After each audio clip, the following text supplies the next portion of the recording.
Oh, hello. Sorry, you just caught me taking a little bit off the top there. I guess I can always do it later. Yeah, if you're a big fan of scalping, I think you're really gonna enjoy the review today. Tune in just a sec.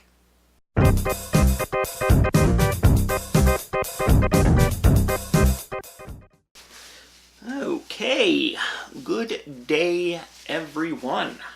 So, turns out acrylic paint stains the hair.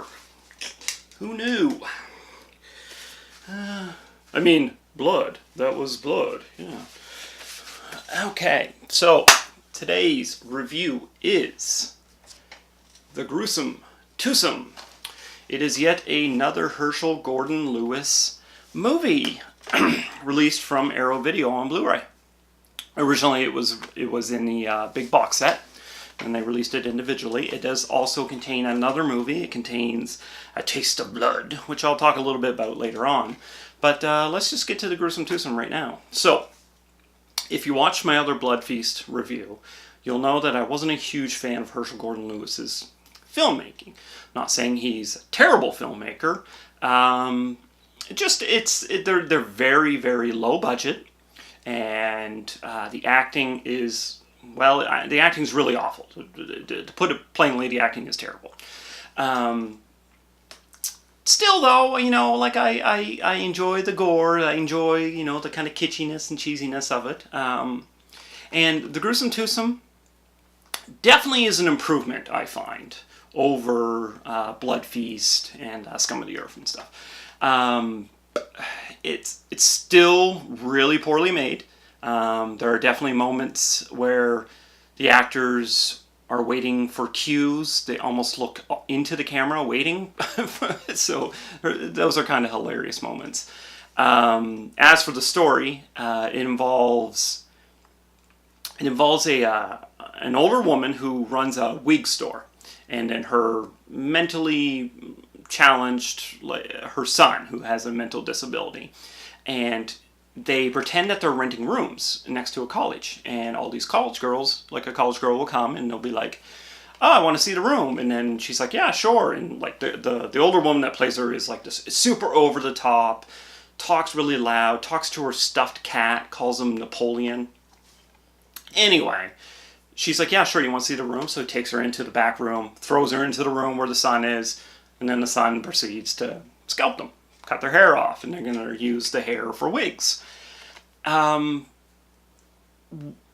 the college, there's a girl whose friend goes missing, and that girl is like the inquisitive detective type that wants to like always investigate. She's always getting in trouble in hijinks. Oh, and so she like starts to investigate. Of course, the investigation doesn't actually happen until much later in the movie. The movie is about 72 minutes, and there is a lot of padding. Oh my god, there's so much padding to this movie just to get it up, to get the runtime up.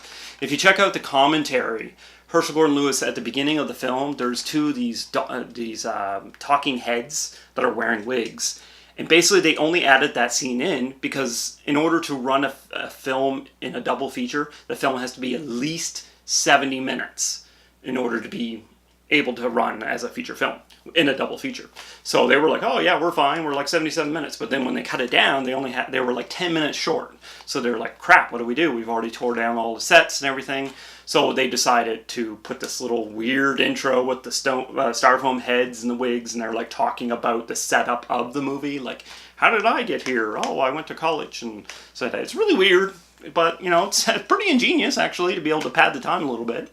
But there's also, like, other scenes that are like, oh my god, just so much padding to it. And there's a stock car race that shows, like, a lot of that. There's a few minutes of that.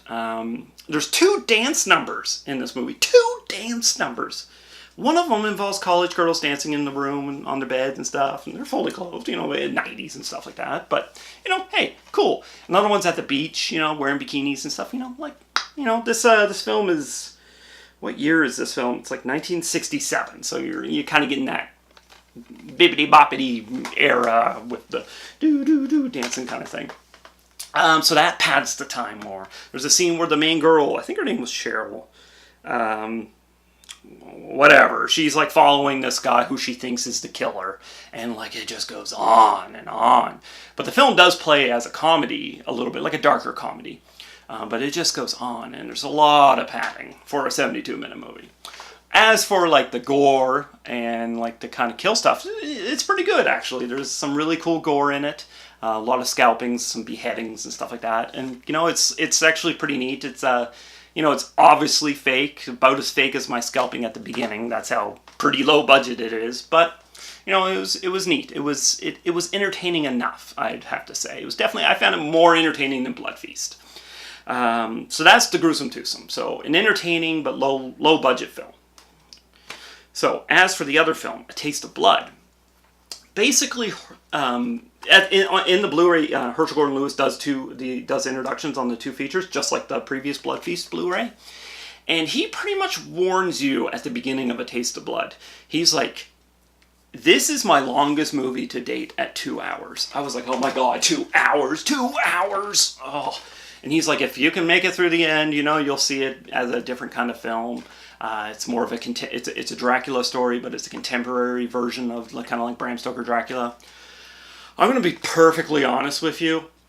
I skimmed through this movie. This was 2 hours.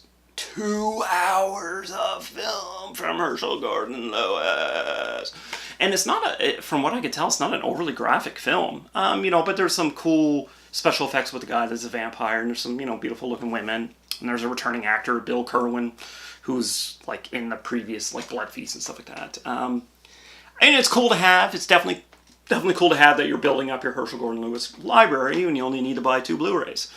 That's if you don't have the box set. Still, you know, I wasn't a huge fan of it, but you know, so I'm sure there's some people out there that enjoy it.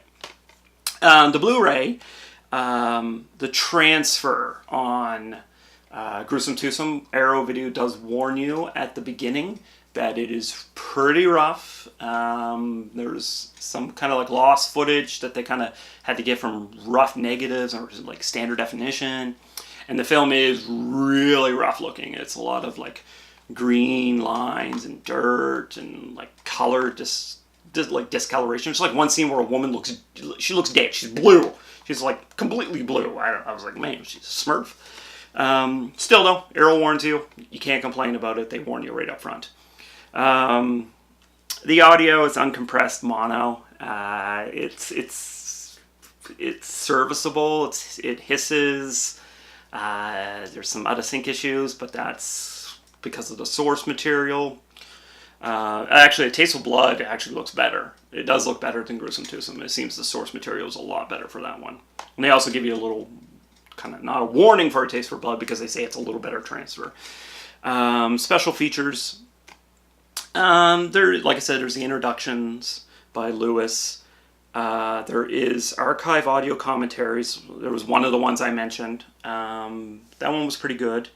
I listened to just a little bit at the beginning of it. There's Peaches Christ flips her wig. Yes, her wig. Peaches Christ, never heard of her before. She is an eccentric person for sure. She's done some gore films. But it was a really highly entertaining, it was a highly entertaining interview with her. She just kind of talks about the Gruesome Twosome and how it kind of inspired her growing up watching Lewis films and stuff like that. You know, it was actually really interesting. She said a lot of funny stuff. That runs about, I think maybe that ran to, how long did that run? 12 minutes maybe? It wasn't super long, but it was, you know, it wasn't bad. It Came from Florida is Fred Olen Ray, who directed Hollywood Chainsaw Hookers and Scalps and Alien Dead. He talks about Florida filmmaking and how Florida was going to be the big boom, but because there was a tax shelter back in the 60s, so that's why a lot of films were filmed in Florida, but then everything kind of fell through. That one was pretty good. That one was only like 10 minutes.